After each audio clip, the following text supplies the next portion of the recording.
আসসালামু আলাইকুম। হাসান খালেদ, সভাপতি, বাংলাদেশ তৃণমূল পার্টি। দর্শক শ্রোতা, আজকে আপনাদের সাথে কথা বলবো বাংলাদেশের নাগরিকদের মৌলিক অধিকার নিয়ে।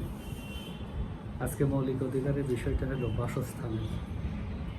বাংলাদেশের প্রত্যেকটা নাগরিকের বাসস্থান পাইবার অধিকার আছে। এই বাসস্থান নিশ্চিত করতে হবে রাষ্ট্র, সরকার এই মৌলিক অধিকারটা নিশ্চিত করতে কাজ করবে। তারই অংশ হিসাবে বাংলাদেশ তৃণমূল পার্টি প্রত্যেকটা নাগরিকের জন্য বাসস্থান নিশ্চিত করতে চায়, যাতে প্রত্যেকটা নাগরিকের মাথার উপরে শুধু খালি আকাশ না থাকে, একটা ছাদ যাতে থাকে।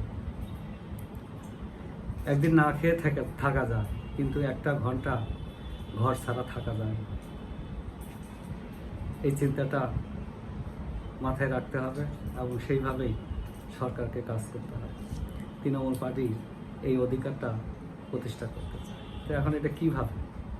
কিছু নিঃস্ব মানুষ আছে, নিঃস্ব মানুষের কোনো দিনই বাড়ি করতে পারবে না, এরকম আছে।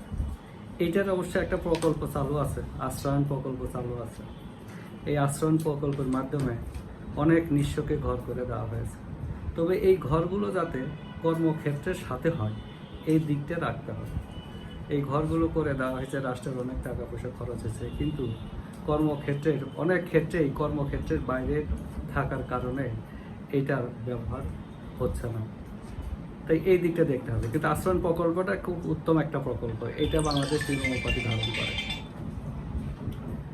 আরেকটা বিষয় হলো যে বাংলাদেশ যারা কর্মজীবী আছে, যারা সলভেন্ট আছে, তাদের তো কোনো কথাই নাই। যারা কর্মজীবী আছে, চাকরিজীবী আছে, বাড়ি এক জায়গায়, কাজ করে আরেক জায়গায়, দেখতে হবে তার কর্মটা স্থায়ী কিনা, বদলিযোগ্য কিনা। বদলিযোগ্য হলে একরকম হবে, আর স্থায়ী হলে একরকম হবে। যদি তার স্থায়ী কর্মটা যে এলাকায় যে কাজ করে সেই এলাকার ভিতরেই সীমাবদ্ধ থাকে এবং যে জীবনের শেষ মুহূর্ত পর্যন্ত সেই এলাকায় হয়, তাহলে ওই এলাকায় রাষ্ট্র প্রকল্প নিবে যে তাকে কিভাবে একটা বাড়ির ব্যবস্থা করা যায়। সে যেটা করতে হবে, তাকে ঋণ দিবে, সরকার ঋণ দিবে, সে বাড়ি করতে পারবে জায়গা নির্ধারণ করে। আবার সরকার তাকে ফ্ল্যাট দিতে পারবে, যে ফ্ল্যাটটা তার বেতন থেকে মাসে মাসে কিস্তি দিয়ে, এবং যেমন সে 30 বছরের কিস্তিতে সে এটা পে করে নেবে, বাড়ির মালিক হয়ে যাবে। এই ব্যবস্থা করতে চায় বাংলাদেশ তৃণমূল পার্টি। সেক্ষেত্রে একটা কর্মী জীবন শুরু করলো, শুরুতেই সে একটা ফ্ল্যাট বরাদ্দ পেল সরকারের কাছ থেকে, অথবা সে ওই এলাকায় বাড়ি করলো, বাড়ি কেনার ক্ষেত্রে সরকার লোন দেবে হাউস বিল্ডিং ফাইন্যান্স কর্পোরেশন থেকে। তবে কোনো প্রকার ইন্টারেস্ট, যেহেতু এটা মৌলিক অধিকার, এটার এগেনস্টে কোনো ইন্টারেস্ট থাকবে না। এটা করবে, সেই টাকাটাই এটা পরিশোধ করে হবে। বাজেটের যে মানবিক উন্নয়ন যে বাজেটটা আছে, বাজেটের দুইটা ভাগ করতে হবে। বাংলা তৃণমূল পার্টি বাজেটকে দুইটা ভাগ করবে, একটা রাজস্ব বাজেট, একটা হলো মানবিক বাজেট, আরেকটা হলো আপনার ইনফ্রাস্ট্রাকচার ডেভেলপমেন্ট বাজেট। ডেভেলপমেন্ট বাজেটের দুইটা ভাগ থাকবে। তো ওই মানবিক উন্নয়নের বাজেট থেকে এই টাকা দেওয়া হবে। এইভাবে একটা চলে গেল। আবার অনেকে আছে ব্যবসা দিয়ে শুরু করতেছে, তারা যে জায়গায় ব্যবসা করে সেই জায়গায় সরকার এই ব্যবস্থাটা রাখবে। মোট কথা, সে যাতে মাসের পর মাস খালি ভাড়া দিয়েই না যায়, এটা যাতে তার খরচ না হয়, এটা যাতে একটা অ্যাসেট, একটা সম্পদ যাতে তার ডেভেলপ হয়, সরকার এটা করতে পারে। রাষ্ট্রের ব্যবস্থা নিতে পারে যে লোকটা এই কাজ শুরু করলো, যাতে 30 বছরে সে সহজ কিস্তিতে প্রতি মাসে মাসে বাড়ি ভাড়ার টাকা, যে পরিমাণ বাড়ি ভাড়া দিত, সেই টাকাটা দিয়েই সে একটা বাড়ির মালিক হয়ে যায়। আর যারা সলভেন্ট আছে তাদের তো কোনো কথাই নেই, তাদের জন্য আবাসিক এলাকা আছে, এটাও সরকার করে দেবে, আবাসিক এলাকা করে দেবে, সেইখানে তারা প্লট নিয়ে বাড়িঘর করবে, কোনো সমস্যা নেই। এইটা না।